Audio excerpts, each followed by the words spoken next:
Victory Chapel makes a difference in the lives of the people in our community and our congregation in different ways.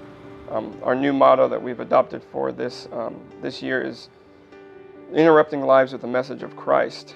And that works on all levels. Where we feel like somebody walking by, coming in, we want Victory Chapel to be an interruption once we introduce Christ to them. But also in my life, every day, Christ needs to interrupt my plans and my thoughts.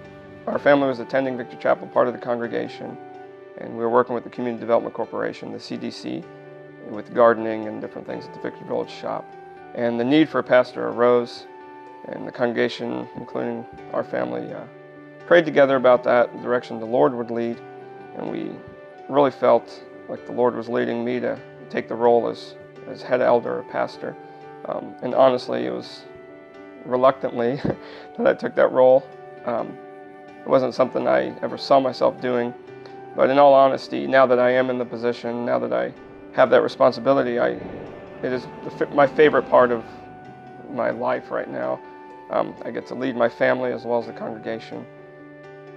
The projects we're working on right now, just some of them would be, recently we were able to get a picture of this building in about 1970, 1975. And what we realized was underneath the plywood above our windows in the front of the church is beautiful brickwork. When we looked further into that, we can remove that. There's going to be some tuck pointing. There is a facade grant at the near east side of Indianapolis. There's an organization that will help us with that. It's a matching grant. And it's a reimbursement grant, so we would have to spend the money up front and get half reimbursed. Of course, the Victory Village Shop is probably our biggest, most official project, which is being remodeled right now, but the Victory Village Shop provides small business incubation.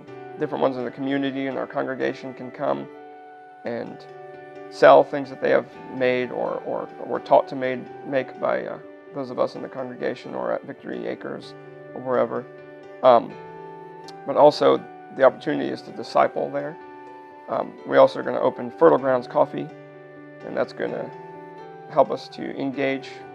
When people come in, they could sit down, there'll be Wi-Fi, coffee, and people usually open up in that environment. Another project we call Winning Souls, or To Win Souls, W-I-H-N, Water in His Name.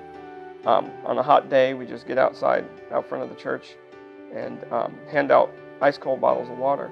People outside of our church, inside of our church as well, they're thirsty, they just don't know what they're thirsty for. They're hungry, they just don't know what they're hungry for. So the Win Souls project, I like because I'm a people person, it's interactive. But you really engage people that way. And I was outside a week after we did one of our water handouts, and someone didn't realize I was part of the church and said, "Hey man, there are two people walking. This is a church.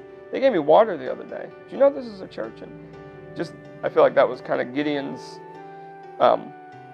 the Lord revealing to Gideon, that the guys were scared. Kind of that glimpse, and the people are realizing who we are. From awareness to attendance, we want people to come. Another project we've been working on for years is community gardens. We have a garden on Bevel, and Sam and Stanley were just over there cleaning it up, and some of the boxes are planted, and they were able to engage with two of our neighbors that are actually growing in that. So that's part of our opportunity, again, ministry of opportunity. We're actually painting a mural, another project we're working on the side of our church, and it's going to be functional art. It's a You Are Here map, and we'll be highlighting some of the neighborhood businesses on that map as well. So that's bringing us into another circle of business owners and another relationship opportunity for those people. Definitely prayer is our support, and we notice a difference. And honestly, I'll send an SOS text out to 5 or 6 guys on a Sunday when we're having a particularly difficult Sunday, and there's a major difference. So prayer, really, if you feel like you can't do anything, praying is the most important thing you can do. Support, I know we think of finances, and finances help, but coming here yourself is a big support. One of the major differences I notice in the community is when a group comes from North Carolina and I stand off to the side and people walk by, don't know I'm related to the group, and I hear them saying, "Do you know they came from North Carolina to clean our streets, to pick weeds?